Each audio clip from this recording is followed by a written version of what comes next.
জিতলো ইস্টবেঙ্গল, বিদায় নিল বাংলা। তো এই ভিডিওটা একটু তেঁতো ভিডিও হতে চলেছে। হ্যাঁ, সবার পক্ষে হজম করা কঠিন। প্রতিদিনই তো বলি যে ভিডিওটা শুরু থেকে শেষ পর্যন্ত দেখো, ভিডিও দেখলে ভালো লাগবে, ভালো লাগলে লাইক শেয়ার করবে। আজকের ভিডিওটা সত্যি একটু তেঁতো ভিডিও হতে চলেছে। যারা তেঁতোটাকে হজম করতে পারবে তারাই পুরো ভিডিওটা দেখো। তো ভিডিওর আজকে মেন আলোচনা রয়েছে ইস্টবেঙ্গল বাংলা দল ফুটবলকে নিয়ে। তো অনেক কথা বলার রয়েছে। আমি সবার প্রথম কথা বলি একটু সন্তোষ ট্রফিকে নিয়ে। তো আজকে কোয়ার্টার ফাইনাল ম্যাচ ছিল, যেখানে বাংলা মুখোমুখি হয়েছিল সার্ভিসেস দলের সঙ্গে। তো গত বছরের চ্যাম্পিয়ন বাংলা দল, তারা এই বছরের সন্তোষ ট্রফিতে যথেষ্ট ভালোভাবে নেমেছিল। কিন্তু প্রথম ম্যাচে বাংলা যে পারফরমেন্সটা তুলেছিল, বড় ব্যবধানে জিতেছিল, তারপর থেকেই অতিরিক্ত আত্মবিশ্বাসে ভুগছিল বেশ কিছু প্লেয়ার।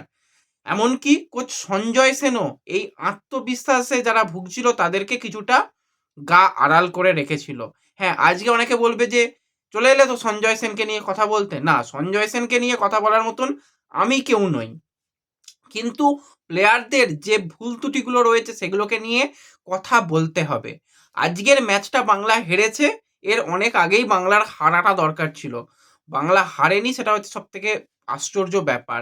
কারণ বাংলা যদি হারতো, পরপর দুটো ম্যাচ হারতো, তাহলে বাংলা বুঝে যেত যে কোথায় সমস্যা। যেই রবিকে আমরা দেখেছিলাম লাস্ট ইয়ারে, মানে দেখে মনে হচ্ছিল একজন বিদেশি প্লেয়ার স্ট্রাইকার লাইনে খেলছে, সেই রবিকে খুঁজে পাওয়া যায়নি। আমি জানি না কার এটা মাথায় ঢুকেছিল যে রবিকে ক্যাপ্টেন বানিয়ে দাও। সব জায়গাতে, পৃথিবীর সমস্ত জায়গাতে যেই প্লেয়ারকে ক্যাপ্টেন বানানো হয় তার উপর কিছুটা হলেও চাপ থাকে, কারণ সে দলের অধিনায়ক, তাকে ভালো পারফরমেন্স করতে হবে।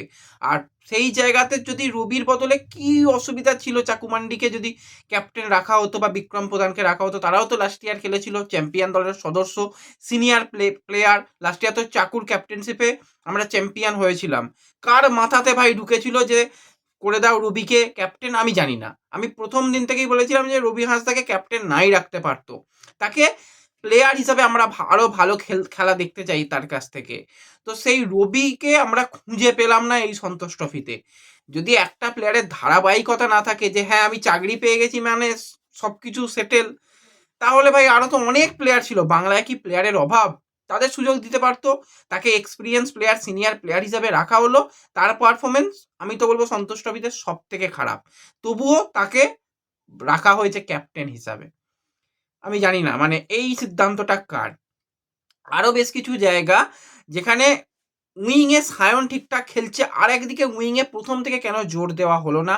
মিডফিল্ডার ঠিকঠাক ছিল, কিন্তু ওই ফিনিশিং, যে দল ফিনিশিং না করতে পারবে সে দল যতই ভালো পারফরমেন্স করুক তারা চ্যাম্পিয়ন হতে কোনো দিন পারবে না। লাস্ট ইয়ার একবার ভাবো তো, বাংলা দল মানে পর ম্যাচে ভালো পারফরমেন্স ডমিনেট করে গোল পেয়েছিল। এই বছরে প্রথম ম্যাচটা বড় ব্যবধানে জেতার পরও পরপর দুটো ম্যাচ একদম শেষের দিকে এসে সেই মানে কুড়িয়ে পাওয়া 16 আনা গোল, সেখান থেকে যা হোক করে ম্যাচগুলো জিতেছিল, আর বাদ বাকিগুলো তো আটকেই গিয়েছিল। তো বললাম না, যদি আগে হারতো আজকে অন্তত ভালো পারফরমেন্স হতো। আজকেও প্রচুর চান্স এসেছিল, 90 মিনিটে অন্তত বাংলা 2-0 এগিয়ে যেতে পারতো। ওই ফিনিশিং ফিনিশিং এত জঘন্য দেখিনি। আর সঞ্জয় সেনকে নিয়ে আমি আবারও বললাম যে আমার কথা বলার মতন কোনো জায়গা নেই। তিনি অন্য লেভেলের মানুষ, নিজেকে প্রমাণ করেছে। আজকে তো কোচ মাঠে নেমে খেলবে না, প্লেয়ারদের খেলতে হবে। কিন্তু আমার মনে হয় প্লেয়ার সিলেকশনে কিছু গলদ ছিল, আরও অনেক বেটার প্লেয়াররা ছিল, তাদের দিকে একটুখানি নজর দিলে মনে হয় বেটার হতো। তো যাই হোক, সেই জায়গায় ফিনিশিং হলো না। আর দলটা একদমই পেনাল্টি প্র্যাকটিস করেনি, একদমই করেনি। কারণ পেনাল্টি নিতে গিয়ে কে ভাই এরকম পেনাল্টি মারে আমি তো দেখিনি। যে একটা ফিনিশিং ঠিকঠাক, শ্যামল বেসরারটা আমার খুব ভালো লেগেছিল, বাদবাকি একজনেরও পেনাল্টি ভালো লাগেনি। প্রথমে গিয়েই তো মনে হচ্ছে চাকুমান্ডি সে মিস করেছিল, খুব যদি না ভুল করি। প্রথমে আমরা দুটো মিস, তিনটে শটের মধ্যে আমরা প্রথম দুটোতেই মিস করে দিয়েছি। সার্ভিসেস প্রথম দুটোতে তারা তিনটের মধ্যে দুটো গোল করে দিয়েছে। আর প্রশংসা করব আমি গৌরব সাউয়ের কথা। ভাই অফ সিজনে যেভাবে আমাদের হরিপাল লোটাস ক্লাবে সে দিনের বেলা প্র্যাকটিস করে বা বিকেলবেলা প্র্যাকটিস করে, তারপর উত্তরপাড়ায় প্র্যাকটিসে যায়, যেভাবে সারা বছর প্লেয়ারটা পারফরমেন্স মানে নিজেকে তৈরি করে, তার ফল আজকে। আজকে অসাধারণ দুটো গৌরব সেভ দিয়েছে। গৌরবের জীবনে জাস্ট কয়েকটা দিন আগেই সন্তোষ ট্রফি যখন ট্রায়াল চলছিল, 25শে ডিসেম্বর যদি দিনটা আমি খুব ভুল না করি, গৌরবের তার বাবাকে হারিয়েছে। তারপরও সেই অবস্থাতে গিয়ে ট্রায়ালে যাওয়া, এমনকি তার ওই বাবার কাজের সময় 2 দিন ছুটি নিয়েছিল, তারপর দলের সঙ্গে থাকা, আর আজকে সে যে পারফরমেন্সটা শেষ পর্যন্ত তুলে ধরলো, সত্যি গৌরবের জন্য অনেক অনেক শুভকামনা রইল। আরও ভালো গৌরব খেলুক। তো সেক্ষেত্রে গৌরব 2টো অসাধারণ পেনাল্টি সেভ দিয়েছিল, আর আমাদের প্লেয়াররা গিয়ে ভাই এ মারছে বাইরে, ও মারছে হাতে, গড়িয়ে গড়িয়ে শট, ভাই কি! শ্যামল বেসরাও তো একদম সাইড নেটে ফিনিশ করলো। বাদবাকিরা কি করছিল আমি জানি না। তো সেখান থেকে গিয়ে আমরা শেষ পর্যন্ত 3-2 ব্যবধানে আমরা হারলাম। হেরে এখানে এবছরের মতন শেষ।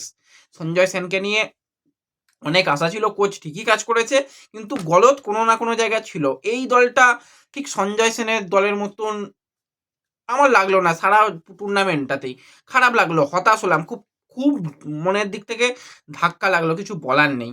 তো যাই হোক, সেখান থেকে আমরা বিদায় নিলাম। তো এবার আমরা নেক্সট টপিক নিয়ে কথা বলবো। এখানটা আরেকটু বেশি গায়ে লাগবে, জানো তো। নেক্সট টপিকটা হচ্ছে ইস্টবেঙ্গলকে নিয়ে।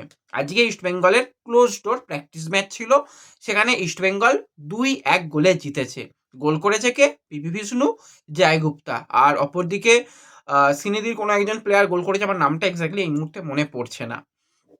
ক্লোজ ডোর ম্যাচ ছিল আজকে। প্রভসুখান সিং গিল, কেবিন সিবিলে তারা সাইড লাইনে যেহেতু ছিল, তাদেরকে প্রথম থেকে ব্যবহার করা হয়নি। সেই জায়গাতে দেবজিৎকে গোলের তলায় সুযোগ দেওয়া হয়েছিল। আনোয়ার আলী ডিফেন্সে ছিল। জিকসানকে একটা সময় তাকে সেকেন্ড হাফে খুব সম্ভবত ডিফেন্সে খেলানো হয়, মার্টান রায়নাকে খেলানো হয়, লালচুংনুঙ্গাকে খেলানো হয়, সবাইকে ঘুরিয়ে ফিরিয়ে ডিফেন্সে দেখা হয়ে গেছে। জয়গুপ্তা একদিকে ভালো খেলেছে, অপরদিকে রাকিব ছিল। মোটামুটি ডিফেন্স লাইন ঠিক আছে।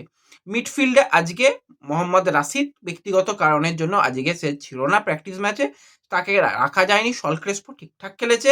সৌভিক চক্রবর্তীকেও ব্যবহার করা হয়েছিল, সেও ভালো খেলেছে। এবং মিগুয়েল মোটামুটি ঠিকঠাক খেলেছে। আক্রমণ বিভাগে আজকে প্রথম থেকে পিভি বিষ্ণুকে রাখা হয়েছিল। একদিকে ছিল পিভি বিষ্ণু স্ট্রাইকারে, অপরদিকে বিপিন ছিল। আর যেহেতু তোমরা জানো নাওরে মহেশ সিং অন্তত 1 মাসের জন্য ছিটকে গেছে, তো সেই জায়গাতে এডমন্ডকে শুরু করানো হয়েছিল। তো ওভারঅল প্রথমে পিভি বিষ্ণু গোল করে, তার পরবর্তী সময় জয়গুপ্তা গোল করে। 2টো গোল এসেছে। ভাই এখনো পর্যন্ত দলে স্ট্রাইকার নেই। এই দল আবার মানে এখনো আইএসএল শুরু হয়নি, অনেকে এখন থেকে স্বপ্ন দেখছে কি আইএসএল এর শিল্ড ওই 31শে মে না কত মে খেলা শেষ হবে, সেদিন ইস্টবেঙ্গল আইএসএল এর শিল্ড জিতে ক্লাব তাবুতে আসবে। এই দলে এখনো স্ট্রাইকার নেই। এই দলে 4 জন বিদেশি প্লেয়ার, একজন ইনজিওর্ড, একজন ইঞ্জুরি কাটিয়ে ফিরছে। মোহাম্মদ রাশিদ ব্যক্তিগত কারণে আসেনি, আর মিগুয়েল যা খেলেছে। এই দল চ্যাম্পিয়ন হবে। সত্যি খুব খুব আনন্দ হচ্ছে, ভেবে আনন্দ হচ্ছে যে ইস্টবেঙ্গল নাকি এই বছর চ্যাম্পিয়ন হবে। ভাই এত গাধা ম্যানেজমেন্ট মনে হচ্ছে আর কোনো দলের নেই। এই বছরে ইস্টবেঙ্গল 2টো ফাইনাল খেলেছে। সাডেন ডেতে গিয়ে ইস্টবেঙ্গল 2টো হেরেছে, 2টো ফাইনাল হেরেছে, একটা সেমিফাইনাল খেলেছে। এত ভালো পারফরমেন্সের পরেও, যেটা হচ্ছে সবথেকে বড় ইন্ডিয়ার টফেস্ট টুর্নামেন্ট, সেখানে এখনো ইস্টবেঙ্গলের কাছে স্ট্রাইকার এসে পৌঁছায়নি। ওয়াও, অসাধারণ। আমি আর কিচ্ছু বলবো না, আমি আর সত্যি কিচ্ছু বলবো না। আমার কাছে কিছু আপডেট রয়েছে, আজকে আর বলছি না, কালকে বলবো। আজকে বললে আর হজম হবে না। তো অস্কার ব্রুজনের হাত পা মনে হচ্ছে বেঁধে রেখেছে ম্যানেজমেন্ট। অস্কার ব্রুজনও বছরের শেষে থাকবে তো?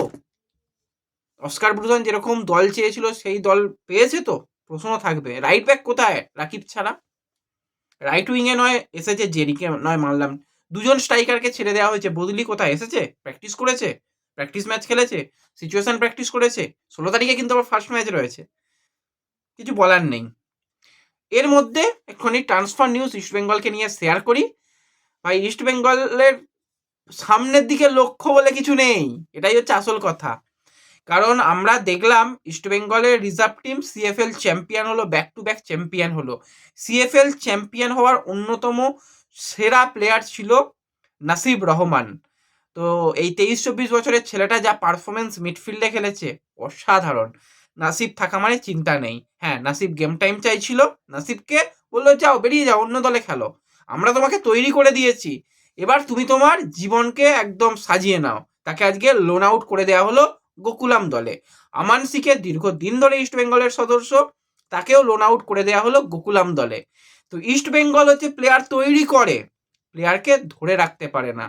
এই যে মেহতাবকে নিয়ে কিছুদিন আগে এত কথা চলছিল, মেহতাবও তো ইস্ট বেঙ্গলে খেলেছে, নিখিল পূজারীকে নিয়ে কথা হচ্ছিল, নিখিল পূজারীও ইস্ট বেঙ্গলে খেলেছে। ওই যে বললাম প্লেয়ার ধরে রাখতে পারে না, এই প্লেয়ারগুলোকে এখন ছেড়ে দিচ্ছে 2-3 বছর, এরা ভালো খেলবে, তারপর নাও আবার ট্রান্সফার ফি দিয়ে কিনে আনো। কেন? ধরে রাখতে কি অসুবিধা? বিশ্বাস করতে কি অসুবিধা? সমস্যাটা কোথায়? আমরা কেউ জানি না। তো কিচ্ছু বলবো না, বলার মতন কিছু নেই, বলতে গেলে অনেক কথা বেরিয়ে যাবে, ভেতরের কথা ভেতরেই থাক। জানি ভিডিওটা কারো ভালো লাগেনি, না লাগারই কথা। তো ব্যাস এই ভিডিওতে এটুকুই রইল, পরে আবারও অনেক আপডেট তোমাদের সঙ্গে শেয়ার করবো, অনেক নিউজ শেয়ার করবো। এই ভিডিওতে এইটুকুই, দেখা হবে পরবর্তী সময়। চলো, টাটা।